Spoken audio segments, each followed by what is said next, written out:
What is up, everybody, man? Thank you guys tuning in to another episode of One Big Fire Live. And man, do we got a fire today? And you know, one of my favorite humans on the planet, man. You know, we're getting close to Gogo. It's almost our annual state of conversation that we've been running with the Expert Mentors Live, the Expert Mentors Live series. And so I really look forward to that conversation every year. So being able to have you jump in here with Alan, myself here as we wind down 24, getting ready for 25. But you know, the whole really intent of today's conversation is, you know, we burn brighter when we bring our fires together, and that's really the whole One Big Fire concept. So great to have you on with us today, and ready to dive in with you. Thank you so much for having me. As you were talking, I showed my screen. It was 12:12 on my phone. So I'm huge on numerology and good luck. You know, yeah. Good place, good time, with good people. Yeah. Awesome. So Gogo, what are you most excited about? I know you got lots going on. You're not busy at all. That's a joke. You're always running around crazy. You have like 17 assistants helping you. Like literally, you've built an empire, and you've built it from the ground up.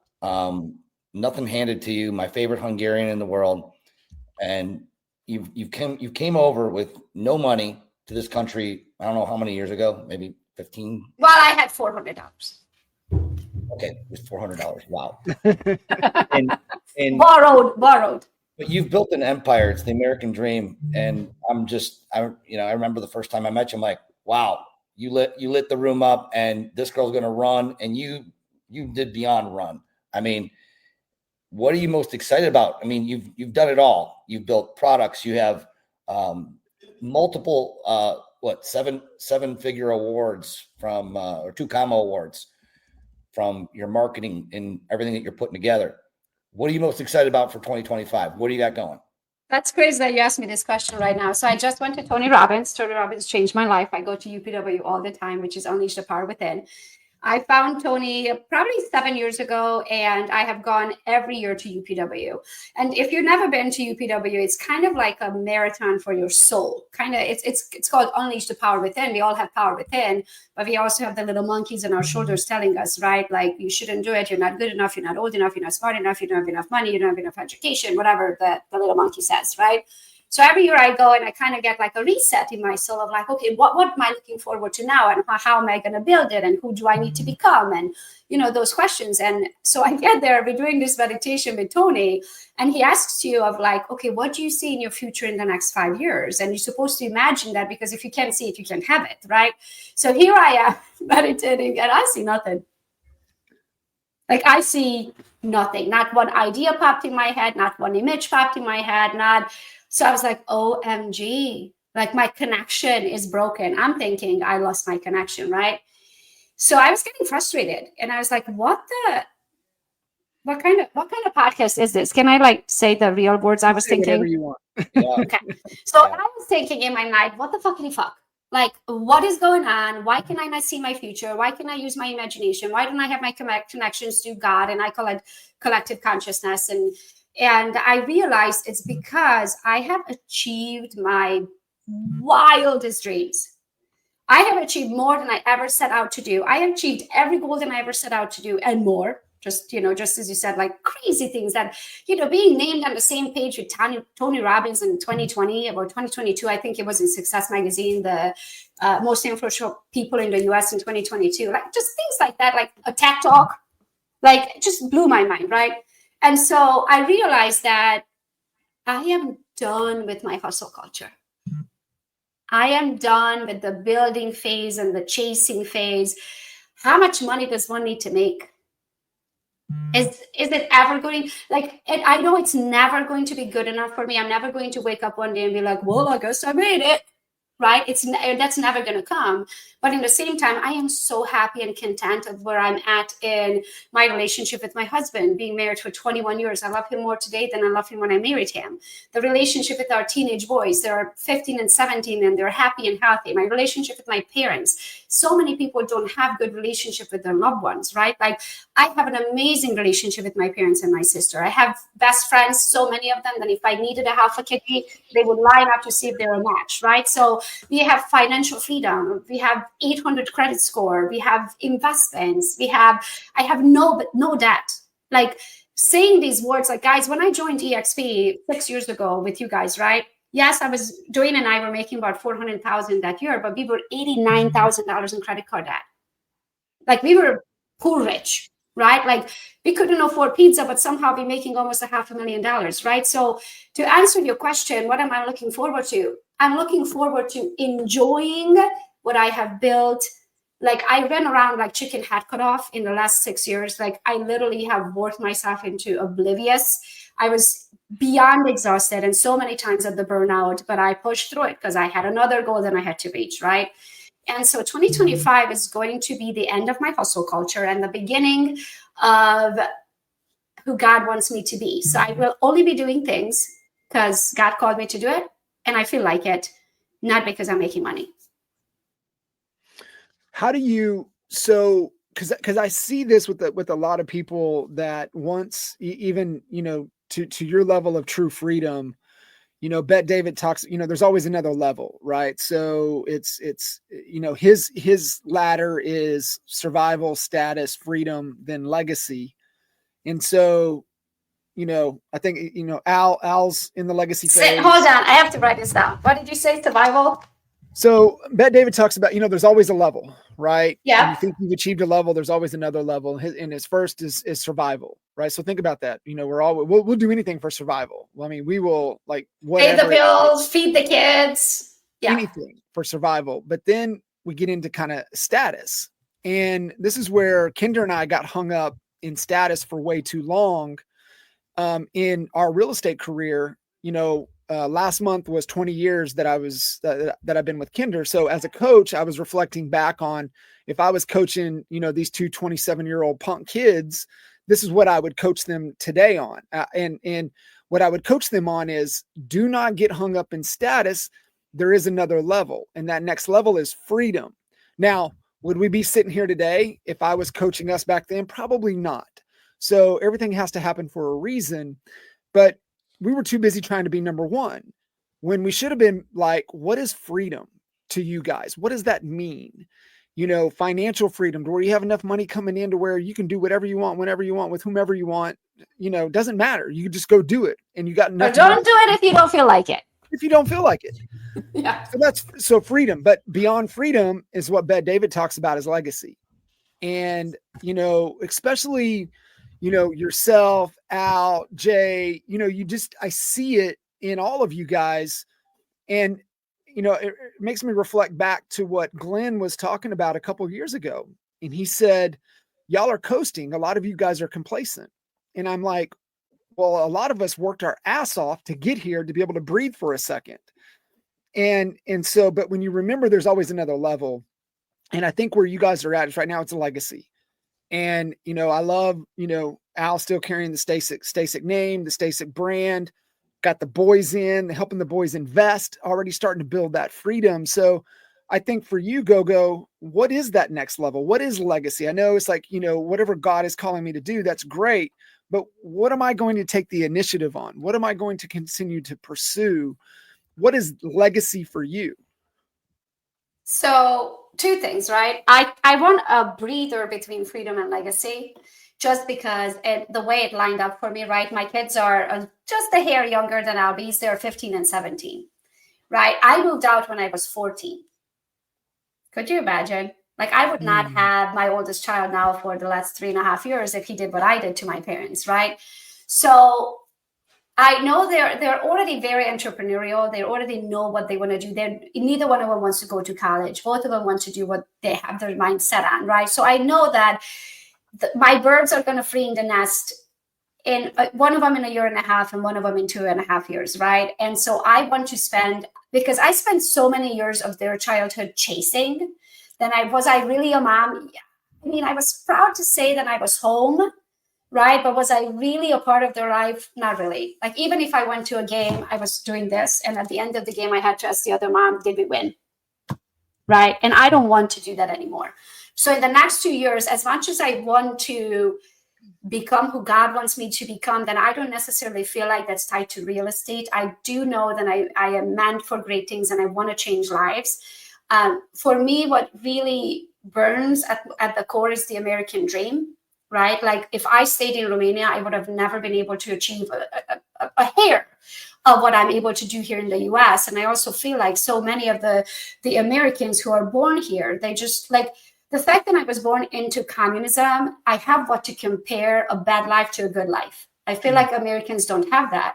So maybe I can be that pillar to wake them up and be like, listen to me. Like, you don't know what it's like to get an orange for Christmas. And by getting an orange for Christmas, I was like the kid in town. Right? So I feel like my calling is to wake the people up who are sleeping so they go for their dream, because this is the best country to be in. I just don't think it's the time. So I'm going to be selfish for the next year and a half or so and spend as much time with my family and my friends as I can, and also to make up for the years that I didn't, right? So I am lucky today that my bestest friends still are my bestest friends, because there were 6 months in between 2 phone calls many times. There were many birthday parties and Christmases and things that I just couldn't go to because I was here traveling or they're speaking, or, you know what I mean? So I need to make up for the time so I can feel like I have a life and I can feel fulfilled. And then after that, it's going to be, so I've got to take a breather between freedom and legacy personally. And then after that, I am going to be, I don't know what it looks like. I know what I think it looks like, but to be honest with you, when I went to this Tony Robbins event and I tried to imagine it, I saw nothing. So I think it's something very different of what I want and what God wants for me. And since the difference is so big between the two, I can't see it yet. You know, it's like when you're out seeking something so hard, it may not appear. So it feels like what you're saying is you just kind of have to like let it come to you. Exactly. You know, Tony Robbins said it at this event that, sorry to interrupt. He said at this event, doesn't matter how hard you run towards, I think it's east, right? You're never going to see a sunset. So whichever, I don't know my east from my west, but you know what I mean? So I'm wondering if I'm not seeing it because I'm not looking in the right direction. Yeah. Maybe I just need to turn around. So Reese talks about life by strategy. We've talked about it. You know, John and it was John, Jay, Blake, and I. We were in the St. Thomas, Virgin Islands. By the way, you and Dwayne should go because they have an extra room. By the way, we did. What is that? Saturday after Thanksgiving, so in about a week. Yeah. So when you talk about life by strategy, there's an exercise that I do. I actually haven't done it in about a year, or actually 2 years. So I skipped last year, but I do it on New Year's Day. New Year's Day, I do what's Frank Kern's the perfect day exercise. And you can find it on YouTube. It's free. It's so powerful because it gets you, you know, I don't know, you know, Gogo, wherever you want. What's your perfect day look like? It's different for everybody, but it gets your mind thinking, and this could help, right? And I would, anyone watching this, listening to this, just Google or, you know, go on YouTube and just type in Frank Kern perfect day, go through the exercise. I would do it the New Year's Day because, you know, it changes, and write it down and use a notebook that says your perfect day on it, and use that for that day only. For that, you know, every year you do it, just redo the exercise and you'll see how things change, because your perfect day this year may not be your perfect day in 2 years, but you'll never know unless you get it out. Like a couple things, John, you've done it so many times. I mean, you can go through it. The one thing is, where are you going to wake up? Who's going to be next to you? What are you going to have for breakfast? What are you going to do for lunch? Are you going to go work out? What is your perfect day? Money doesn't matter. It's just, what is it for you? Where are you at? Are you going to have sand in your feet? Are you going to walk on the beach? Like, what does it look like? And then by getting very clear on that, only then can you then reverse engineer your life by strategy. And it's so important. Everyone does business planning right now. They should be doing life planning, strategy, life by strategy. What does it look like? What are you not doing? Who needs to be deleted from your database of people that you're pouring energy into? There's that too, you know? Mm-hmm. Like we had this moment last night. Dwayne and Duke they went grocery shopping. They bought this stuff for like stir fry, right? And they're out in the backyard, and I was in the front yard. And since we have this like tunnel between our neighbor and us, I could hear the whole conversation, right? And I'm catching up on my phone because I had a busy day, and they were back there cooking and stuff. And I could hear the way they talk to each other, right? And I could hear my youngest personality developing. Like he's turning into like a human. Like he was a human, but like a personality and the things he says and stuff. And I was like, it was one of those moments, and I'm like, oh my gosh, I'm so thankful for this moment. And I want so many more of those moments of like hanging with our kids, right? Like they're just getting their personalities. It's such a like bright-eyed moment because it's like I'm watching them grow up, right? I am so excited, but I don't want you guys to think that I'm not going to like keep my commitments. Like I am very much, I'm a firm believer you're as good as your word, right? And so I narrow down my commitments that I must keep. So for me, it's the Team Gogo organization at EXP, right? All of our trainings, all of the events, the mastermind, the speaking engagement, I'm still keeping all of those. The Go Get 'em community, my Gogopreneur podcast, and my circle. So those are the 4 things that I committed myself to. Those are going to stay. I have to honor it because you're as good as your word. But then the in-between time, it's life, baby. Life for 2025, full force. I love that. And Al, she said something right there, and it just note on the meditation from a couple of days ago, and it was a gratitude one, but it said, why is it that it's only when confronted by difficulty that we remember to be grateful? And there's no difficulty what Gogo was sharing. And then she just realized how much she has to be grateful for in that moment of true gratitude. And, we hear it all the time, right? The struggle ends when gratitude begins. But sometimes, we need to be really appreciative and aware. And to your point, Gogo, when you slow down enough to just be present, you're able to be aware and listen a lot more than not. And then also, I remember someone asking if you knew you're dying in 6 months, would you still be doing these things? Many of those things, and I looked at my calendar. It's like, oh hell no, I wouldn't be doing it, right? Yeah. So that's how I want to look at this upcoming year of like, what do I really want to enjoy doing? I just didn't. I feel like, guys, I did not have a life in the last 6-7 years. I had no me time. I made all of this money and I had no time to spend it. I had no hobbies. Like, it's not like I picked up, pickleball or like literally have no hobbies. I worked. That's all I did. I worked, I ate, I worked, I ate, I worked, I ate. And yes, it may look like I traveled, but every time I traveled for work. And I may or may not brought pick up pickleball. You'd be a great pickleball player. And it's so much fun. And it's like a social thing, So much fun. It's addictive. You get hooked. Yeah, I love it. I used to play ping pong in Romania because in Romania, ping pong was big. And between the apartment buildings where I grew up, we used to have like these cement ping pong tables, right? So I became, I would say, pretty good at ping pong, right? And this is like ping pong on a tennis court. Yeah. I love it. It is. I absolutely love it. With a wiffle ball. Yeah, I love it. So that, and then I want to pick up, you guys ready? Here's my other thing that I want to do. I want to be a drummer. Cool. So these are my first, these are pens. I was going to say, those are little mini drumsticks. Really, yeah, but I was telling my friend that I want to pick up drumming, and we were at the airport, and she saw these pens, and she goes, "Here's your first drumstick, the very first drumsticks, they're pens."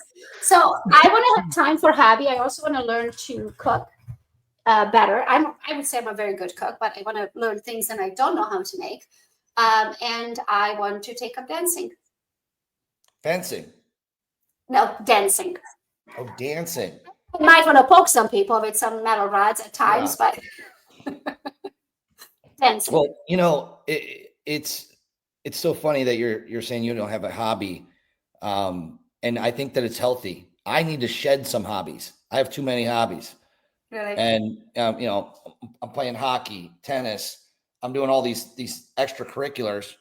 And sometimes that overwhelms me, and, you know, a golf here and there and doing this. But, you know, I structure my day with my calendar, and I block off, and I just have, there's non-negotiables. I won't take appointments after 4:00. Just not going to do it, you know, and I don't work, you know, I do work on Fridays, but really it's Monday through Thursday, and Fridays, you know, another Reese thing, Freedom Fridays. I work on my future. On Fridays, I'm either working on business planning, I'm looking at real estate, apartments, things of that nature, or I'm just doing nothing. You know, I allow myself to do nothing if I'm not working on one of those things. So I think it starts with your calendar, Gogo. Yeah. And you and Dwayne should get out and buy some pickleball. Just do it. Buy the paddles. We did. Oh, you And did? I got some new ones at EXP Con that says EXP on them. Oh, you did? They're so cool. Of course you did. They're so cool. I'm so excited. I love it. We started playing it and I absolutely love it. I see some sunshine, right? But I did, like, I don't want people to think that I'm just going to be doing nothing. I really don't know how to do nothing. That's not an option for me either. If I have too much time on my hand, my brain starts going down in a dark alley, and that's not healthy either. I just want to find like a healthy balance between life and a little bit of work, right? Because in the past, I didn't necessarily have a healthy balance. It was all work and not a lot of life. I hear you. It is.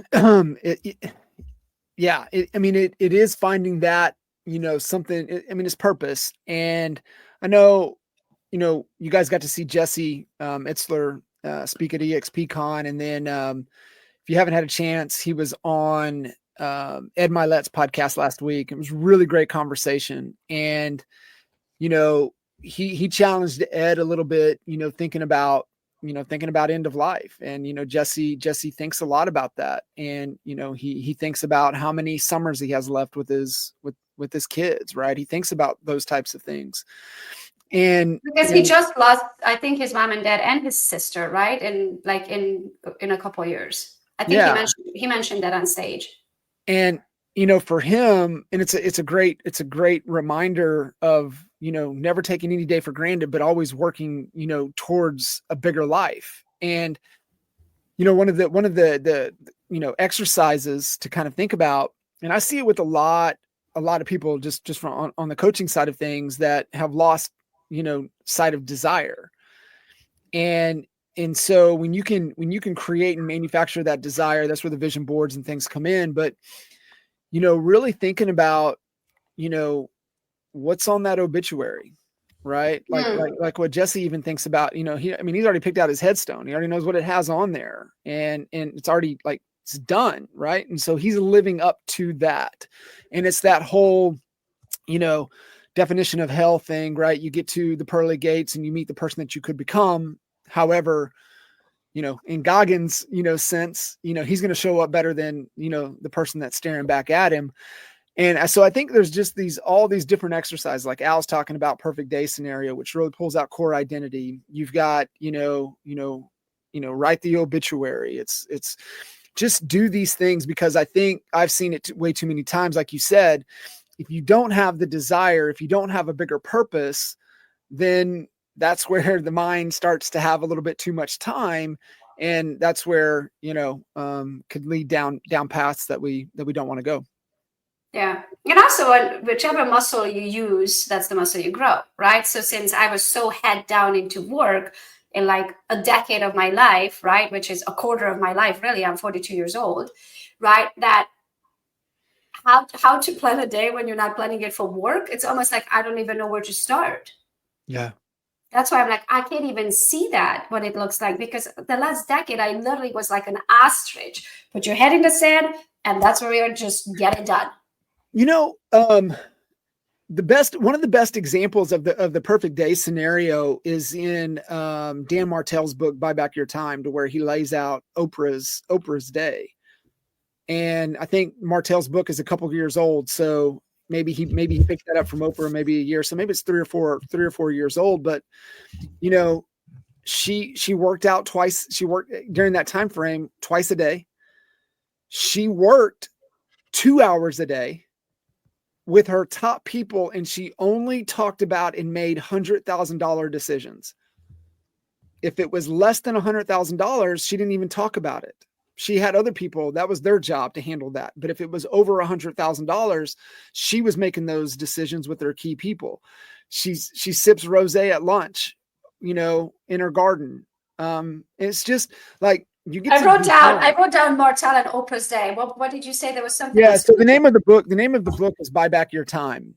Okay. By Dan Martell. So if you understand Dan Sullivan's who, not how concept, Martell's book, Buy Back Your Time, is the blueprint of how to execute that. And so they go really good together, but you got to get the concept first, right? You got to understand the who, not how, or Martell's book won't even work. And so it's just really, really good to understand, to Al's point, you know, we live in a creative world. And if you do what you think you should do, then you're going to be living on somebody else's agenda. And it's a blank canvas. And I like Al's point, right? You know, find a time frame, a marker every year, and revisit what does freedom look like for me now moving forward, and just look at life as a blank canvas. And I want to design it however I want to design it. And that's why I have the luxury to do that, is because talking about the who, not how. I think both are important, right? But who is very important for many reasons. It matters who you know, not what you know. And it also matters who you have around you and who can help you, right? So the reason why I can take this next year off and just do whatever I feel like is because I built an amazing team. Yes. Like, it's not that I'm just leaving everything to be like, throw it all at the wind because I'm tired and I'm burnt out. No, I mean, my team is amazing. They can do like when I go... I remember, I think it was last year, I went to one of the EXP events and I'm like, it's day 3 and I haven't heard from them at all. And I was like, started like freak out internally. I'm like, they don't need me anymore. Like, I don't, but that's the beauty of it, right? Like when you have them and they know exactly what to do and nothing stops, I can take a breath and everything works in the background, right? It's so important to have that team and everyone being cross-trained and everyone to love their job and have all of the different communications and the chats. And just like my hourly rate is not $100,000 an hour, right? So I have $2,400 hourly rate. So I look at it, I don't do anything that is not making me $2,400. I reduced my calendar from Monday to Wednesday. So I only work Monday to Wednesday. And then I further reduced it from 11 to 4. So just like you, Albie, my last appointment is 4 o'clock. So most of the time I'm done by 4. Sometimes I may have a 4 o'clock to 5 o'clock. So I'm really down to 3 days a week, 15 hours, right? 5 hours. And then the rest of the time I do whatever. But I'm even going to reduce that furthermore to those 4 commitments that I mentioned. And then everything else is done by my team. Yeah. You've really embraced the who, not how concept fully. And a lot of the principles Martell talks about, your buyback time, you know, your buyback rate, you know what your hourly is. And you got to figure all of those things out first to be able to make the right decisions and right moves. And you are that example. But as you were talking, you know, and I brought up Dan Sullivan. He has, you know, within Strategic Coach, he has kind of what he talks about as the entrepreneurial time system. And he talks about three different types of days. You got, you know, the focus day, you got the buffer day, and you got the free day. And the focus day is where, you know, 80% of your working time is on the activities that grow your business. A buffer day is not that, right? It's planning day, some focused activities. But when I was listening to you kind of talk, you went 6 years without taking a free day. And so like, I feel like I feel like I squeezed in 30 years into 6. And you did. You took, you collapsed time. You operated in 30 to 60 to 90 day cycles, right? It's, you know, the 90-day year, kind of what we talk about. You really collapsed time. And so to me, it's like, I need to collect up on I need to go cash in on my free days. And in the free day scenario is in a 24-hour period. In that 24-hour period, you do nothing that relates to business. No business. Which is very hard for me. It is so hard. But however, when you get a free day, it's rejuvenating. And I remember for me, the very first few free days that I ever got. This is before, this was before the endurance days. But I had to do it on a flight, like literally get on an airplane. And I think it was one of the, it was a few years ago, flying to St. Thomas. And I was intentionally knew I'm going to watch movies. I'm not even going to listen to an audiobook. I'm not even taking a book. And I might just start having me a few drinks, because then I ain't even going to talk about business. And I'm going to really embrace this free day. But once you get it, you're like, damn, okay, that's what that is. I think you're to a point. It's like, man, you've made enough deposits. It's time to make a few withdrawals. Yeah, my neighbor works for corporate America, and she was telling me how she has these personal days, right? She accumulated all of these personal days. So that's how I feel like. I feel like in the last 7 years, I accumulated a lot of personal days that I'm going to take off in 2025. But I also realize my weaknesses, right? So I know how my brain works. And I know that I actually love what I get to do. And because I love it, it doesn't feel like work, even though it is work. It's just, I love it, so it doesn't feel like work. So my solution to the problem is I have a second phone. So I have what I call my work phone. Then I have access to everything on this phone, right? And then I have my black phone. Then I literally have like 5 phone numbers saved, like just the life-saving phone numbers, right? And then I have Instagram, and that's it. I don't have WhatsApp. I don't have Facebook. I don't have any of the work apps. I can't even check my email. Granted, I don't check my email anyway, but like I have nothing on there. Instagram, I enjoy. I want to still document my life, right? So I have Instagram and 5 phone numbers. So from now on, when the day comes, when we hit Thursday, I'm grabbing the black phone. I'm going to hand my phone to someone, anyone, hide it from me, right? Until I get into the habit of I don't feel the urge of checking it. I still feel the urge of checking it. So my solution to the problem is getting a phone that has nothing on it. So I can't check it. You can get you an old flip phone. What are you talking about? I can't even message my assistant to ask her, like, hey, what are the numbers on the blah, blah, blah? Because that's what my brain does, right? I'm constantly thinking business. So I'm going to force myself of not having access to anyone, my kids, my husband, my best friend, and that's it. So Gogo, just kind of on the flip side, just from, your perspective of, just from, kind of giving some mentorship, some guidance to the agents that, aspire to be, then put themselves in the position of kind of where you're at. Where would you tell them to narrow their focus going into this new year? Say, hey, quit trying to do so much. Less is more. Focus here. If you want to build to get to the point to where you can take a month of free days, to where you can slow down and live a little, you need to focus on this moving into 25. What would you kind of your guidance be? Well, that's a loaded question. So there was a study done. They put these people at a round table and they gave them these little paper notes, right? And they wrote down, they said, okay, write down all your problems. And people started writing it down. Now fold it up and put it in a pile in front of you, right? And then everybody was writing, created their own pile. And they said, okay, you have options. You can put it into the middle, mix it up and take another pile, or you can keep your own pile. And 100% of the people kept their own pile. So I feel like in order to go through life, you have to go through these lessons, right? So you can't go, as you said, these steps of survival, status, freedom, and legacy. You can't go straight to legacy if you haven't put in your time, right? So I can't answer the question, what I would tell you to do. I would tell you to figure out what level you are on and do that. And hard work. Put your blinders on like a racehorse and don't look at whoever else. Like I have no competition in my mind. I don't care what anybody else is doing. Everybody else is building their own life. It doesn't affect my life whatsoever. What I need to concentrate on is what I want and how am I going to get there the quickest possible way. And I call that the internal GPS, right? Like in order for the GPS to work when you get in the car, there's kind of 2 steps to it, right? A, you have to admit up where you're at. That's the satellite says, hey, you are right here. Where would you like to go, right? And then you say, this is where I want to go. And it's most importantly, in real life, you need a deadline. So Tony Robbins says, most people say, I want to make more money. $1 is money. You're going to make it when you're 95.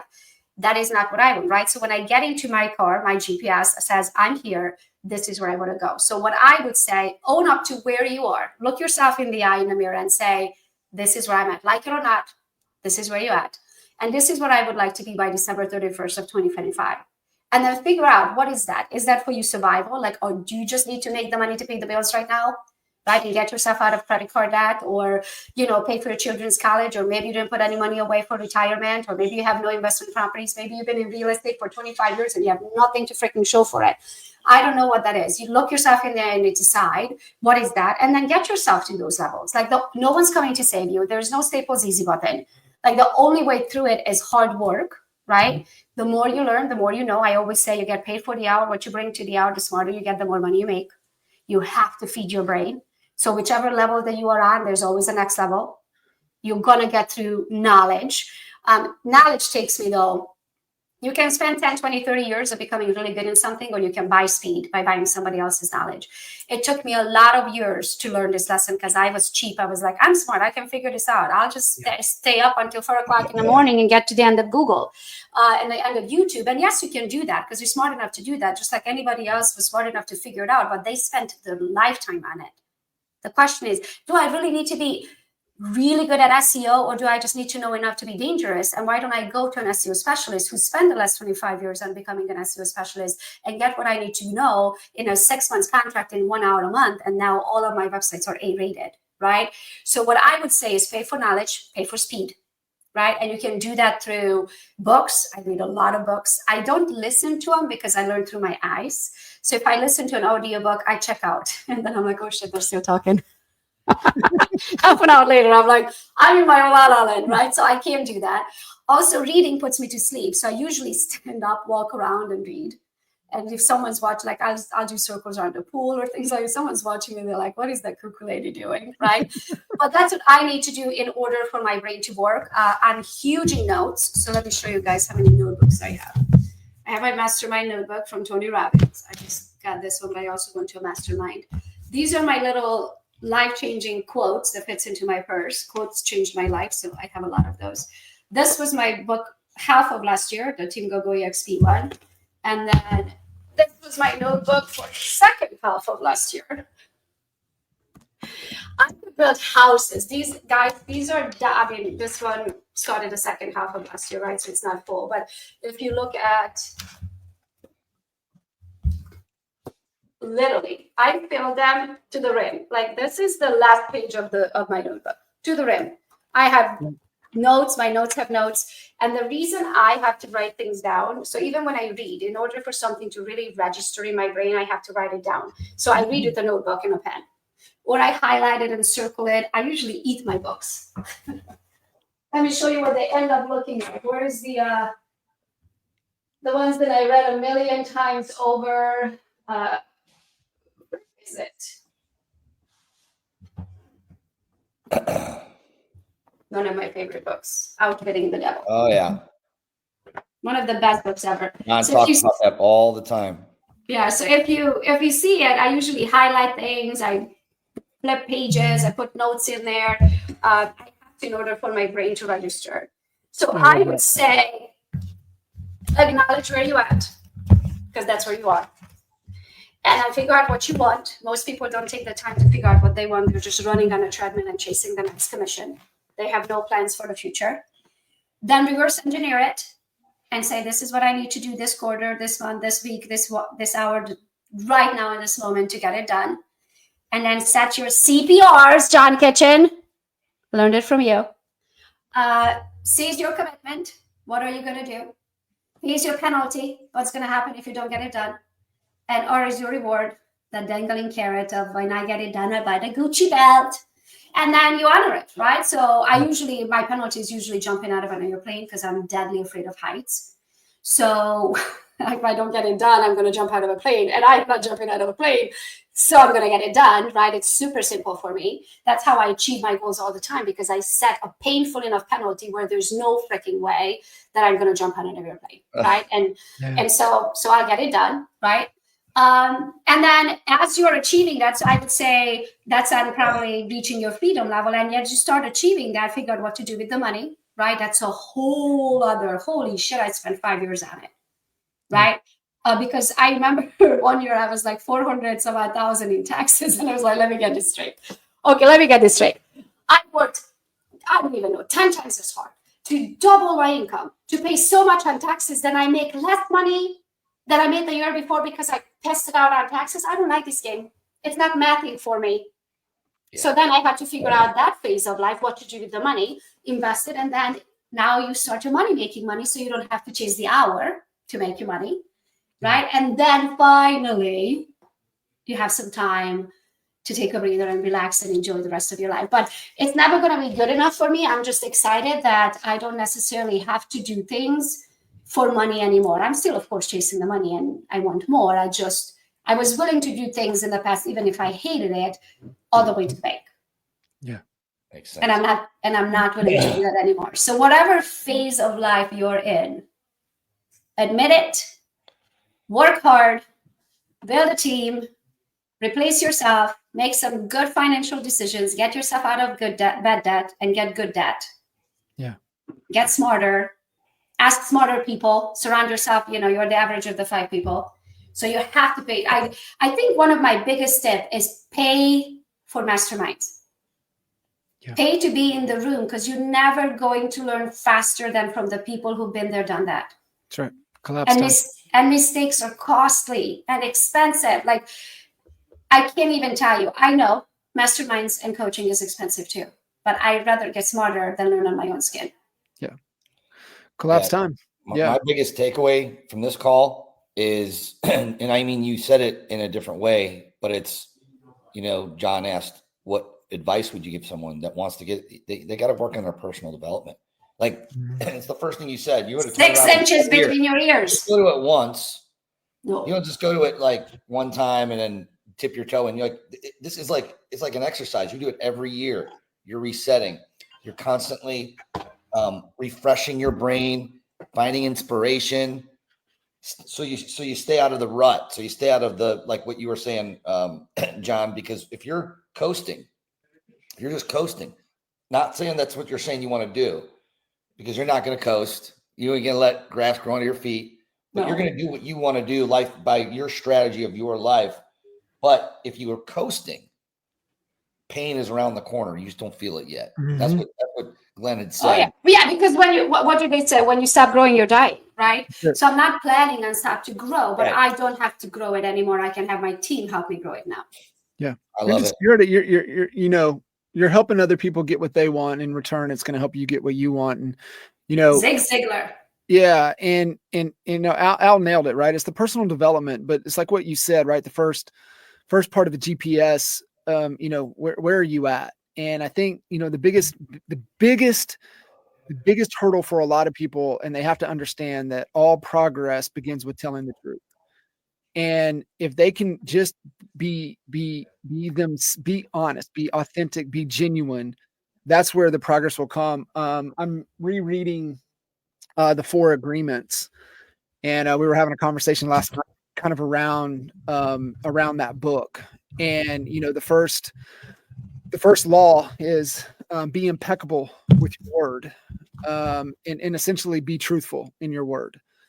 And the second law is never take anything personally, right? Have the thick skin, right? Just, you can't take anything personally. I usually say you can't hurt my feelings, because in order for you to do that, I actually have to care about your opinion. Yeah. I have to give you permission for that. Yeah. The third law is never assume anything. Never assume anything. That's the whole agreements versus expectations, because when you assume, you live in a world of expectations and you're always let down. And then the fourth law is just do your best. And what he talks about is that if you do your best every day to keep your word and make your word impeccable, to do your best every day to not take anything personally, to do your absolutely best to never assume anything. Are you going to be perfect every day? No, but you're going to get better. And you're really going to get better over time. And it's really good. I mean, it's just really cool to be able to see, the progress, and it's just a different type of progress. I mean, you're growing, exponentially every day. All of us are, as long as we're making that commitment to do our best. I learned from Veronica Figueroa. I heard this like 5 years ago when she said it, different levels, different devils. Mm-hmm. And so the growing never stops, right? We have different problems on every level, right? Like at this problem, at this level, I don't even know what problems I'm going to have because I've never been in this level. I figure it when I get to it, right? But nothing is easy. Everything requires a lot of brain cells and, still thinking about it and building out the systems and processes behind it, what it's going to take, because you're not going to just get to this level and let it all fall apart, right? It works way too hard. But whatever level you're on, it's just an exciting new chapter in your life, right? Yeah. I had a mentor early on. We were maybe just out of high school, and in that time frame, sitting on the back of the tailgate, having some cold beer. And he said, "Boys, let me tell you something." He said, "The only thing that changes are the zeros. That's it. Nothing changes. The only thing that changes are the zeros. You get to different levels, it's just another zero. That's it." Love it. Love it. This is awesome. This was fire. So many awesome lessons. We're grateful that you're partners with us. Thank you so much for coming on and blessing us with your amazing story and where you're going, and personal development, legacy. It was like we had all these topics that we could have talked about, and we just rolled with it, and it was fire. One big fire. So I want to add one more thing to that. Yeah. Also, I feel like I've been, especially in the Team Gogo organization, right? So this is like taking back to the EXP, Honey Badgers, Team Gogo of the world. I feel like I've been the mama hen for so long for all of my little chickens, and my chickens are growing up. My chickens are having chickens, right? So I feel like it is time for the next generation of leaders. And in order for that to happen, I kind of need to get out of the limelight, right? And give them the floor and give them the stage and let them shine. It's their turn. It's their generation to shine. So I think that's where we are going within the EXP Team Gogo organization. It's my leaders, the next generation of leaders are thrown into the water to lead. The 20-somethings. Let's go. All right. I love it. All right. Appreciate you guys. Gogo. Thank you. Al. Thank you. Thank you so much. Thanks for everything. Bye, guys. Thank you, Gogo. Bye, guys.